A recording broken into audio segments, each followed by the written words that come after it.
It is Ryan here, and I have a question for you. What do you do when you win? Like, are you a fist pumper, a woo-hooer, a hand clapper, a high fiver? I kind of like the high five, but if you want to hone in on those winning moves, check out Chumba Casino. At ChumbaCasino.com, choose from hundreds of social casino-style games for your chance to redeem serious cash prizes. There are new game releases weekly, plus free daily bonuses, so don't wait. Start having the most fun ever at ChumbaCasino.com. No purchase necessary. VGW Group. Void where prohibited by law. See terms and conditions. 18 plus.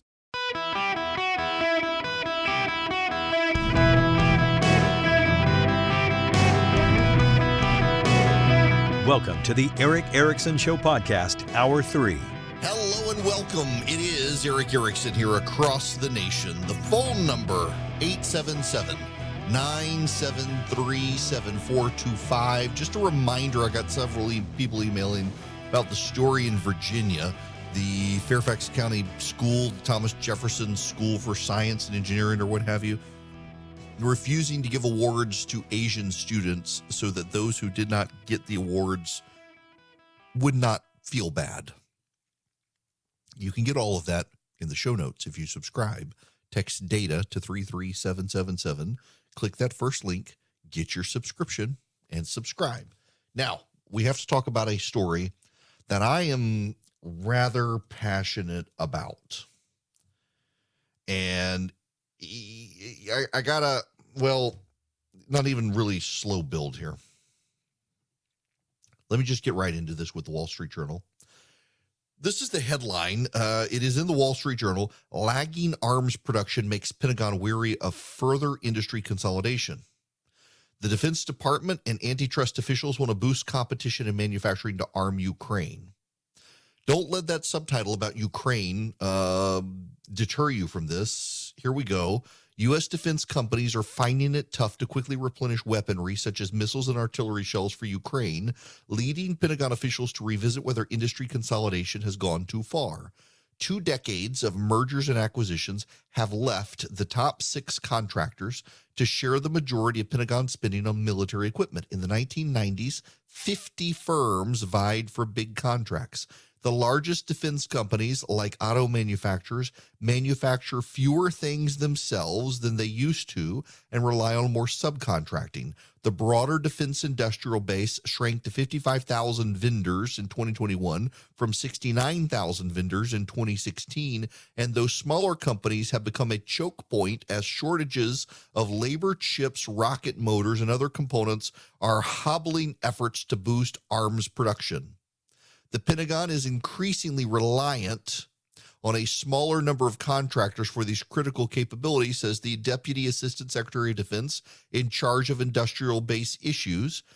And he talked about this at George Mason University. The impacts everybody's ability to ramp up production. Pentagon and antitrust officials have for a decade discouraged further mergers among the 6 prime contractors while approving most involving the next tier of suppliers. That started to change. The Federal Trade Commission last January sued to block plans by Lockheed Martin, the world's biggest defense company, to buy rocket maker Aerojet Rocketdyne Holdings for $4.4 billion. Lockheed dropped the deal. Aerojet is an example of a small but crucial cog in the defense industry. Labor and supplier issues have delayed its delivery of rocket motors used in the Javelin and Stinger missiles. Aerojet Chief Executive Ellen Drake said in November a fire at a supplier disrupted production. The company stood up new manufacturing, improved hiring, bolstered its supply chain. Raytheon, which makes the Javelin along with Lockheed, said it will be 2024 before Aerojet catches up on the engine order. I'm a big fan of the F-22 Raptor. I think the F-22 was a phenomenal advanced aircraft. And it got off the line, but it was very expensive. The thing about the F-22, however, which is expected to still stay in business until in the air until the 2030s, the F-22 worked. The F-35 Lightning has a multi-combat role. It's intended for air superiority. It's intended for strike missions, electronic warfare, intelligence, surveillance, reconnaissance. The F-35 isn't a bad program, but it's had all sorts of problems. And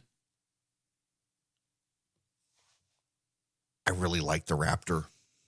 It was a cool jet. The F-35 looks kind of like it, but not quite. My problem here is that the Raptor was used by the Air Force. The F-35 was meant to be used by the Air Force, the Marines, and the Navy.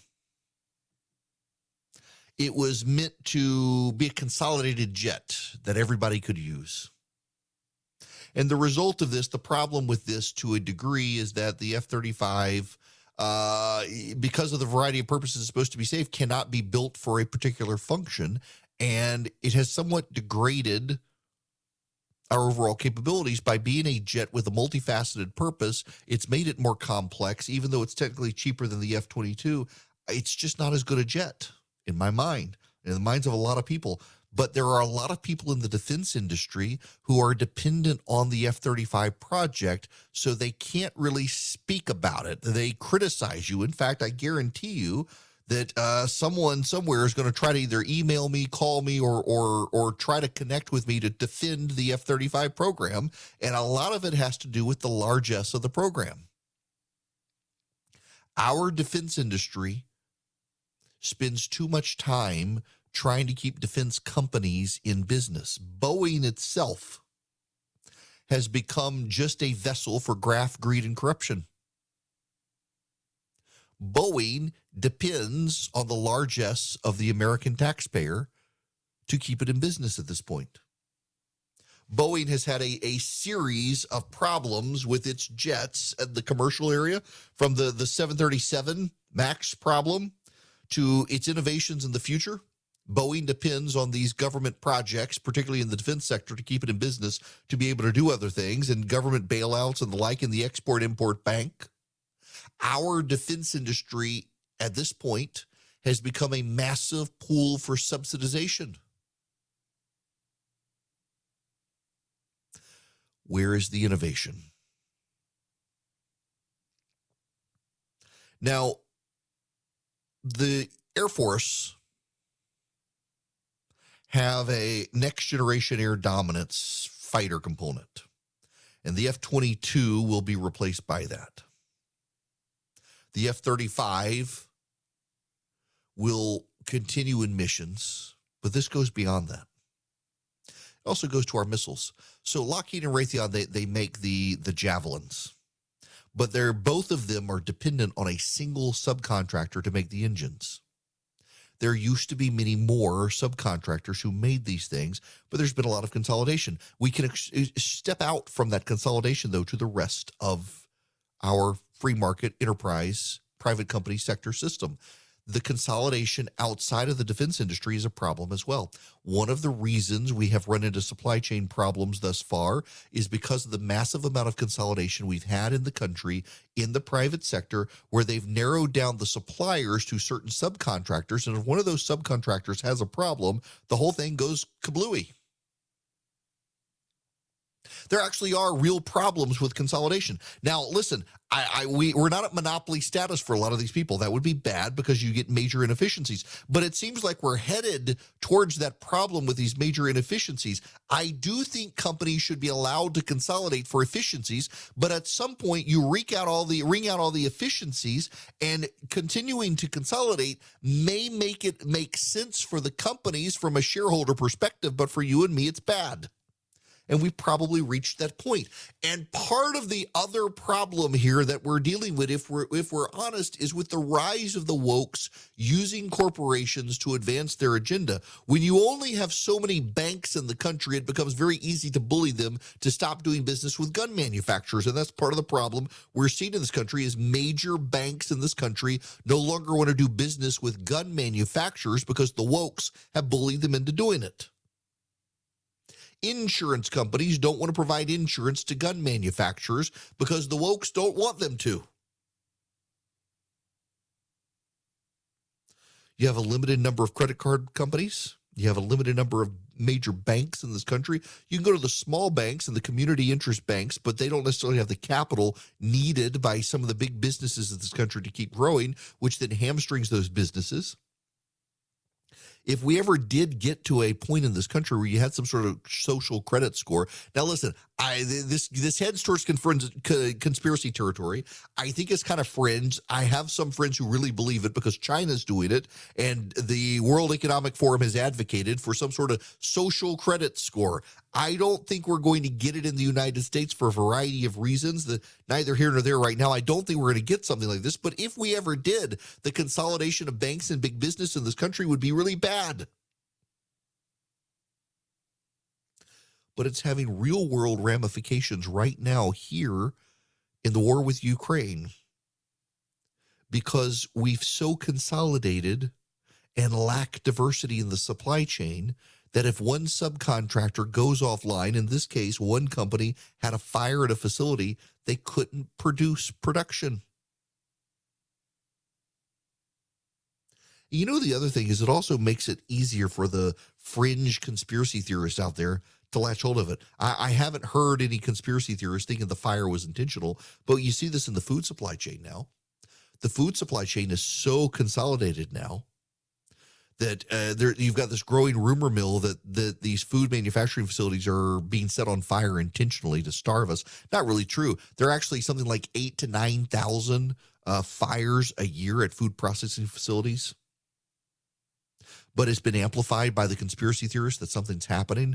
And when you actually look into the data, it's not really true. It's kind of like all the people, there's a video circulating online of all the people who just dropped dead on a basketball court or a soccer pitch. And they say it's from the vaccine, but if you actually look up each of those instances, they've been put together in a video that looks compelling, except they've altered the timestamps, and some of them for like a decade ago, some of them are heat stroke, a lot of them, things, but people are circulating it. Like I got this video from people saying, look at all these people falling over dead. Of course, Damar Hamlin fell over dead because of the vaccine. It's like, I've seen this video before. And all of these videos are taken out of context. In fact, if you pay attention, some of them are degraded quality because they're from like 10 years ago. And somebody put them together and time-stamped them all as last year. People are like, look at all these people falling over dead from COVID and the vaccine. It's not really true, but people believe it. The conspiracy theorists can run amok with this sort of consolidation. We've reached a point where it's not healthy. We've also reached a point where it's jeopardizing our national security. We probably need to rethink these things as a country. And I don't know that Congress, particularly given the poop show that's happening today, it has the stomach or the capacity or the reason or ability to be able to figure it out and to get it done. Something's got to happen. Something's got to happen. Right now, what you need to take away from this is that at least the Defense Department is paying attention to the issue. You should pay attention. I realize this is not a sexy topic. Nobody wants to talk about monopolies and consolidation on talk radio for 15 minutes, except you got to understand this is one of the real problems. We've allowed these industries to consolidate so much. They've gotten rid of so many subcontractors to streamline the process. Now you get a single subcontractor that has something screw up. You can't get your weapons. And this isn't really a problem about Ukraine. They cast it as a problem about Ukraine. It's really a problem about China. It's really a problem about China. And the efficiencies in our system where it becomes very easy for the Chinese to take out one subcontractor of one contractor of one major corporation, and it messes us up in our arms supply. And we need these weapon systems. The weather outside might be frightful, but in your bed, you've got super soft Boll and Branch sheets to sleep under. They'll keep you comfortable. They're just the perfect weight. Summer, winter, fall, spring, the perfect weight, and they get softer every wash. And right now, with the weather so cold outside, you want to just be snuggled up inside. They're the perfect sheets under which you and your loved one can snuggle. And right now, you can get 15% off your first set of sheets when you use promo code ERIC at bollandbranch.com. That's Boll and Branch, BOLLAND branch.com. The promo code is ERIC, ERICK. Boll and Branch sheets are the perfect 100% organic cotton threads that get softer every wash. Not only do they get softer every wash, but the drape across your body is just perfect. I really enjoy mine. We've got them now on multiple beds in the house. We've just kept buying them because they're so soft. And every wash, they get softer. And right now, get 15% off your first set of sheets when you use promo code ERIC, E-R-I-C-K, at BollandBranch.com. That's Boland Branch, B-O-L-L-A-N-D branch.com. The promo code ERIC. So this just happened. This is very interesting. Lauren Boebert from Colorado on the floor of the House of Representatives. Listen to this. Let's stop with the campaign smears and tactics to get people to turn against us. Even having my favorite president call us and tell us we need to knock this off. I think it actually needs to be reversed. The president needs to tell Kevin McCarthy that, sir, you do not have the votes and it's time to withdraw. And with that, I yield. Thank you. Yeah, you know, what's very interesting here is you've now got Trump backing the moderate wing of the GOP. It's Trump and Don Bacon of Nebraska, who I actually like. Don Bacon is out there saying, we'll cobble together to deal with the Democrats, put a Democrat in charge if they don't go along with this. Trump wants them to go along with this. It's the conservatives. You got 20 conservatives. Now Ken Buck, who is also a dear friend of mine. I've known Ken for a while, hadn't wanted to bother him about this, but he has reportedly now told Kevin McCarthy, if you can't get the votes today, you got to go away. It says it's time for Scalise, Steve Scalise, who is the majority leader or would-be majority leader, to become the nominee. This is very interesting for Ken Buck to be speaking up now after all this time backing McCarthy, saying show's over. Victoria Spartz of Indiana has now voted president, said clearly nothing is happening. They need something to happen today. Chip Roy has now headed into a room with one of Kevin McCarthy's aides to negotiate further. It's going to be interesting. Kevin McCarthy covets the speakership like Gollum coveted the ring. And I don't know that we are going to see Kevin McCarthy be willing to stand down, even as I think Kevin McCarthy truly should. Kevin McCarthy actually just held a little bit of a press conference. Let's listen. This is part of Kevin McCarthy's conference he just held after losing his fifth vote. They're thieves. They're thieves. They're filthy little thieves. Where is it? Where is it? They stole it from us. My precious. Curse them. We hate them.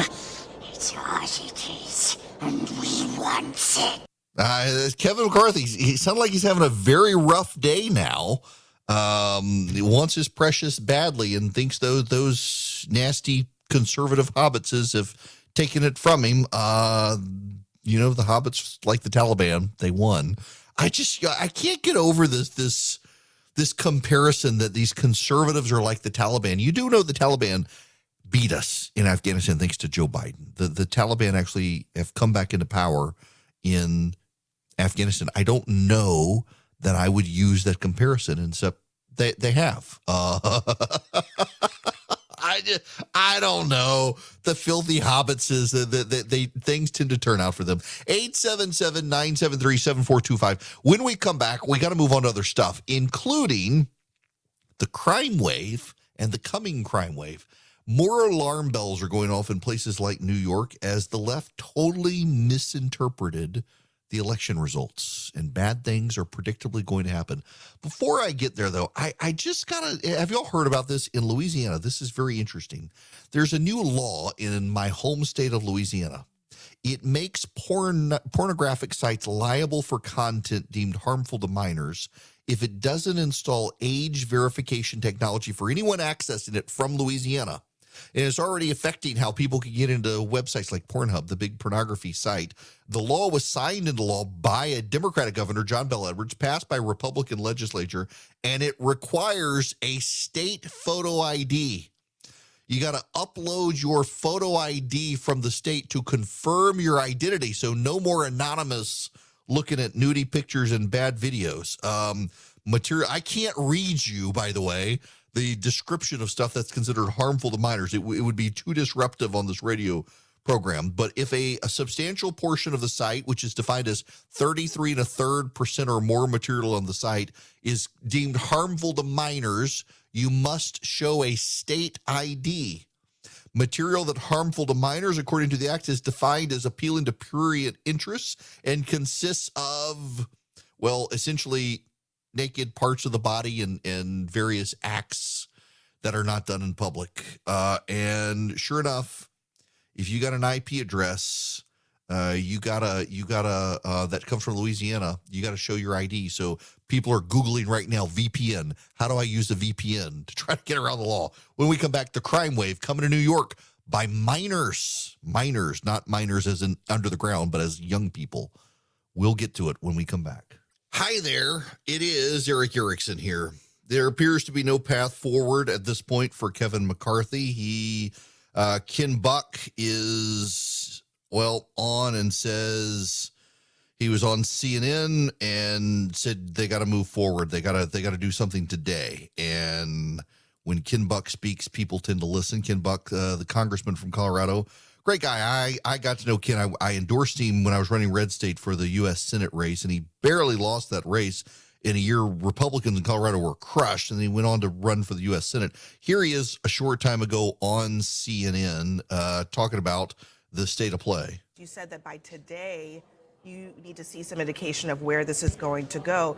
Do you think that by today Kevin McCarthy needs to make that deal or make a decision to move out of the speaker's race? I think at some point today, the conference as a whole needs to make a decision. I think what's happening right now is people are getting worn down. You're starting to get some conflict, open conflict on the floor as well as behind closed doors. I think that conflict isn't healthy, and I think the moderates are talking about threats that they may work with the Democrats on somebody. The 20 are saying that they're not moving no matter what. At some point, people have to realize that we've got to choose a speaker and move forward. The American people sent us here to get the work done.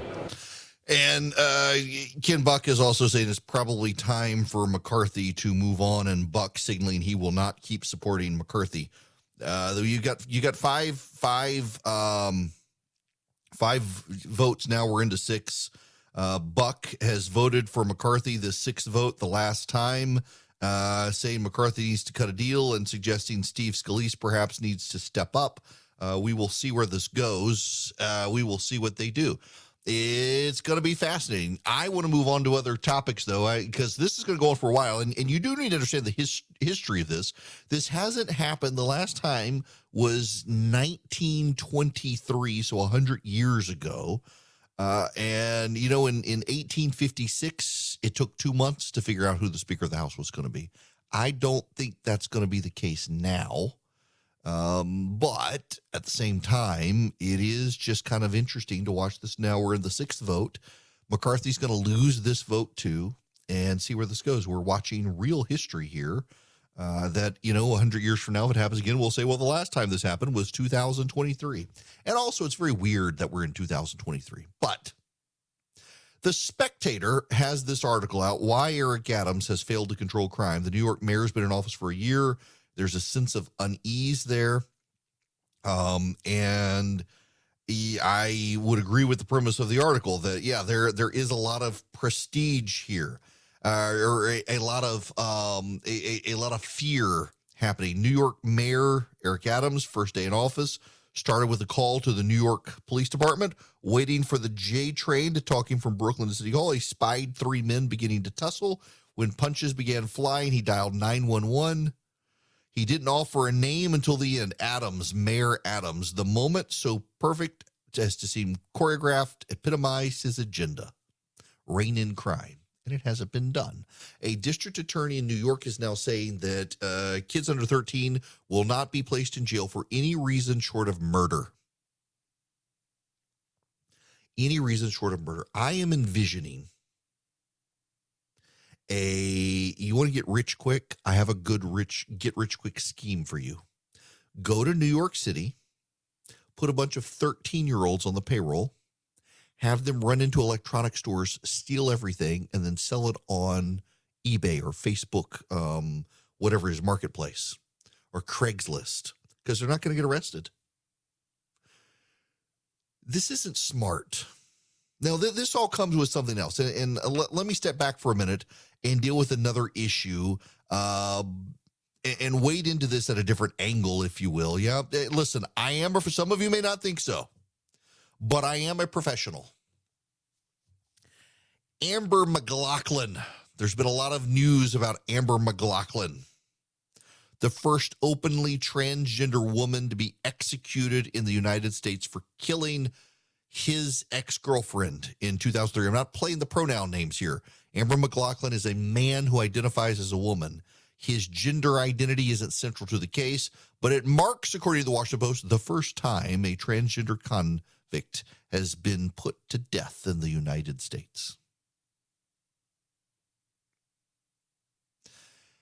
Experts testified, this is a quote, experts testified that the blood spatters and other physical evidence show that McLaughlin forced his girlfriend Gunther to the ground, raped her in the parking lot of her place of employment, stabbed her repeatedly, dragged her body to a car, and drove to a river to dispose of it.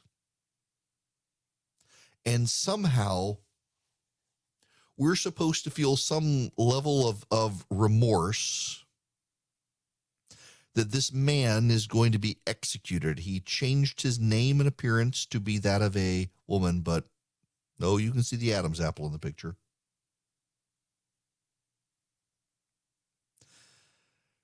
They got Mike Parsons, they got two members of Congress to appeal to Mike Parsons, the governor of Missouri, to halt his execution.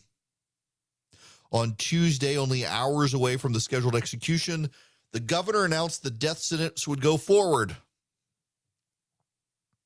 McLaughlin's co-counsel said it had nothing to do, the gender identity, with the 27-page petition for clemency. The trial judge imposed the death penalty after the trial jury was split on a punishment, one of several reasons. Counsel said McLaughlin did not deserve to be put to death. Only Missouri and Indiana give judges the power to impose the death penalty if the jury's deadlocked. A doctor had been set to testify about McLaughlin's mental illness, but on the day of testimony, it was discovered he had committed misconduct during medical school. And the counsel asked if the jury had heard testimony about McLaughlin's mental health. They probably would not have deadlocked. Now listen to this, because this is actually relevant to the conversation, and it's part of it that no one wants to have in this conversation. McLaughlin had been diagnosed with borderline intellectual disability, brain damage, and fetal alcohol syndrome, battled depression, and attempted suicide multiple times as a child and an adult. And surprise, this man now identified as a woman and transitioned to the name Amber McLaughlin. We're not supposed to suggest there's a mental health issue here. This gets to the larger issue. It's one some people will be uncomfortable with. McLaughlin, there's no dispute, murdered his girlfriend, Beverly Gunther. They began a dating relationship in 2002. It became a romantic relationship. It was ended in less than a year. In October of 2003, McLaughlin burglarized Beverly Gunther's home. Beverly Gunther was granted a protective order against McLaughlin. 2 days later, age 45, Beverly Gunther was murdered.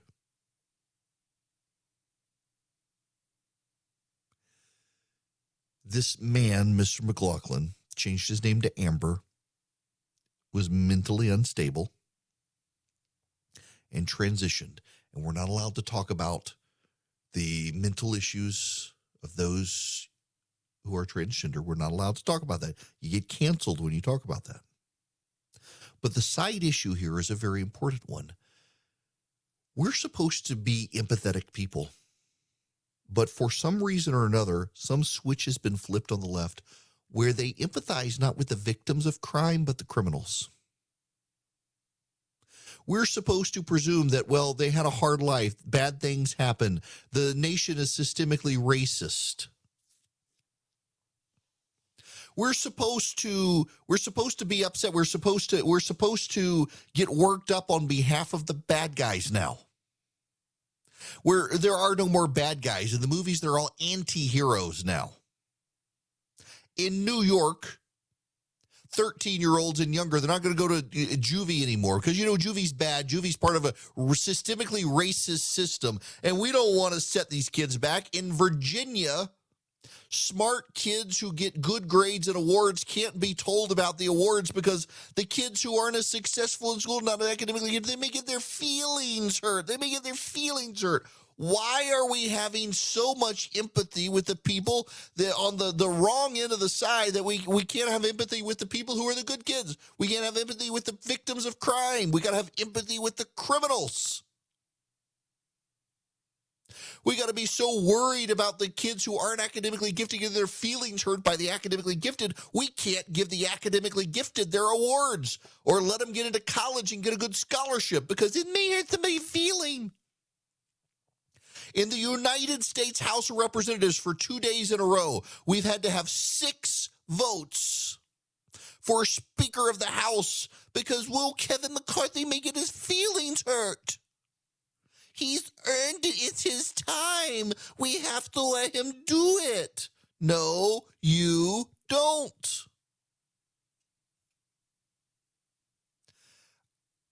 I generally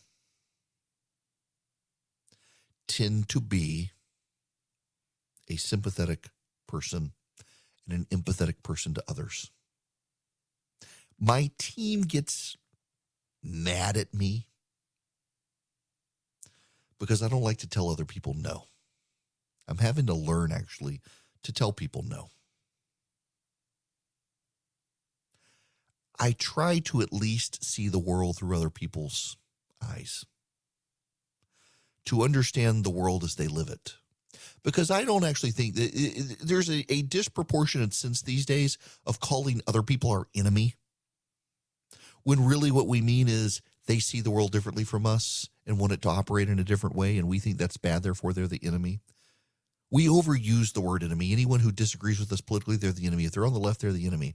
And really, they have a different life experience. They've been raised in a different way. They've been raised with different sets of values. They're not really the enemy. They have grown up with a different way of life and a different worldview than us. And I don't think inherently we should presume that person is bad.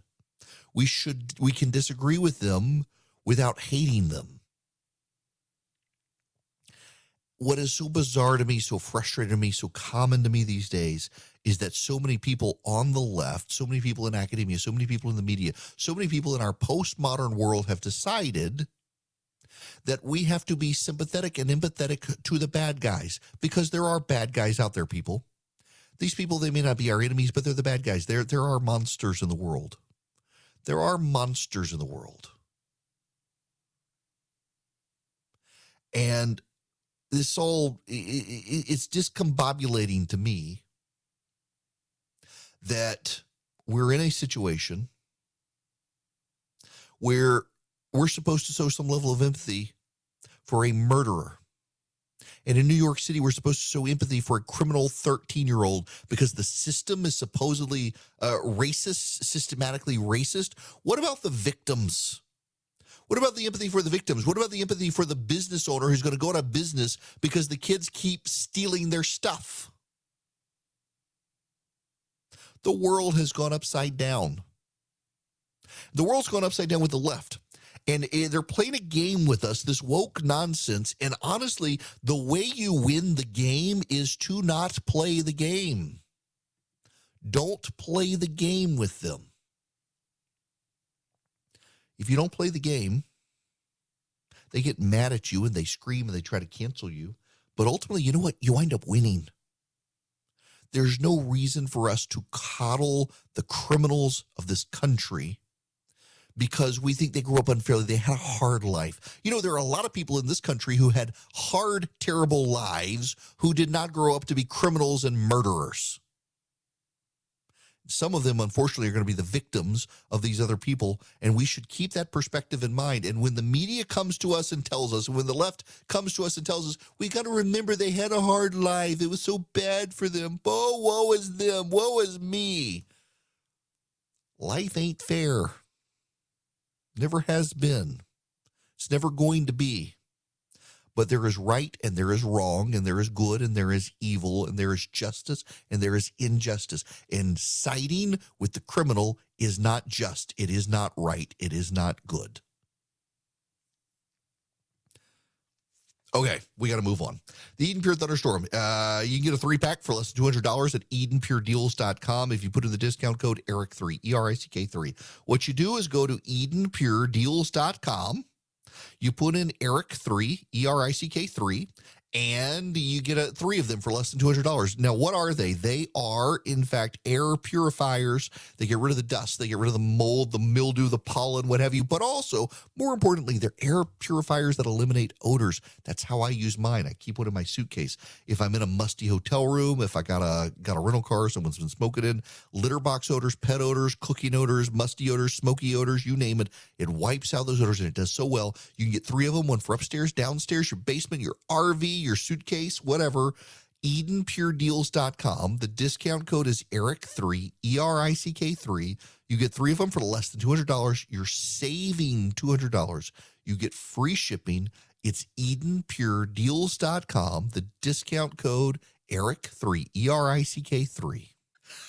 Y'all, I gotta laugh. So I've had this ongoing exchange of emails with this listener down at my affiliate in Vidalia, Georgia, and he got mad at me yesterday. One of several people who emailed and said, you got to stop talking about Kevin McCarthy. Just focus on the left. And I've explained to him in an email, no, I'm not going to stop talking about Kevin McCarthy. I'm sorry if you don't like it. You don't have to listen. And tried to have a respectful exchange. And now he's like, oh, I'm going to call the station and have them take you off. Wow, this is Kevin McCarthy style antics. Good grief. I don't know. I try to engage with listeners, let them at least understand that. Look, I'm sorry, I'm not Rush Limbaugh. I wish Rush were here, but it's my show, not his show. One of the great things about him being a dear friend of mine was essentially giving me permission to be myself. I don't have to be there. People think it's insulting when you're nothing like Rush Limbaugh. No, that's actually a compliment. Why? Because so many people try to do such a bad impression of Rush. And part of that impression is they think they need to tell you what you want to hear. And he told me years ago, he said, stop trying to be me, be yourself. And it was a wonderful piece of advice. But some of these guys, I don't know. It is people of a certain age. In any event, it's funny. You try to engage with someone and they don't get their way. They're like, well, I'm just going to have the station take you off. So we'll see. In any event, Kevin McCarthy, they've headed into the 6th vote. Ken Buck saying it's time to be over. They need to get behind closed doors. They need to figure out what's happening. They need to find someone else. Steve Scalise is on the rise. You know, if you look at Predict It, he's skyrocketed in Predict It. Steve Scalise has. And my understanding is that they're going to try to get Scalise out there. Top McCarthy allies are telling Bob Costa at CBS News, it's time for everyone to get in a room and talk about a deal that gives McCarthy the gavel but wins over the critics. Not sure how they do it, but there's a push now to adjourn and haggle for the rest of the day. Driven by a fear among longtime Republicans, the longer the floor vote unfolds, the bigger risk of a sudden turn of events. And for McCarthy to start losing more votes, they're getting desperate for Kevin McCarthy. The man needs to lose. He is not fit to be Speaker of the House. Thank you to my friend Ken Buck for speaking up on this. We'll have to talk about this tomorrow, but I got to find something else to start the show with. This is getting ridiculous. Judy was boring. Hello. Then Judy discovered ChumbaCasino.com. It's my little escape. Now Judy's the life of the party. Oh, baby, mama's bringing home the bacon. Whoa, take it easy, Judy. The Chumba life is for everybody. So go to ChumbaCasino.com and play over 100 casino-style games. Join today and play for free for your chance to redeem some serious prizes. ChumbaCasino.com. No purchase necessary. Void where prohibited by law. 18 plus terms and conditions apply. See website for details.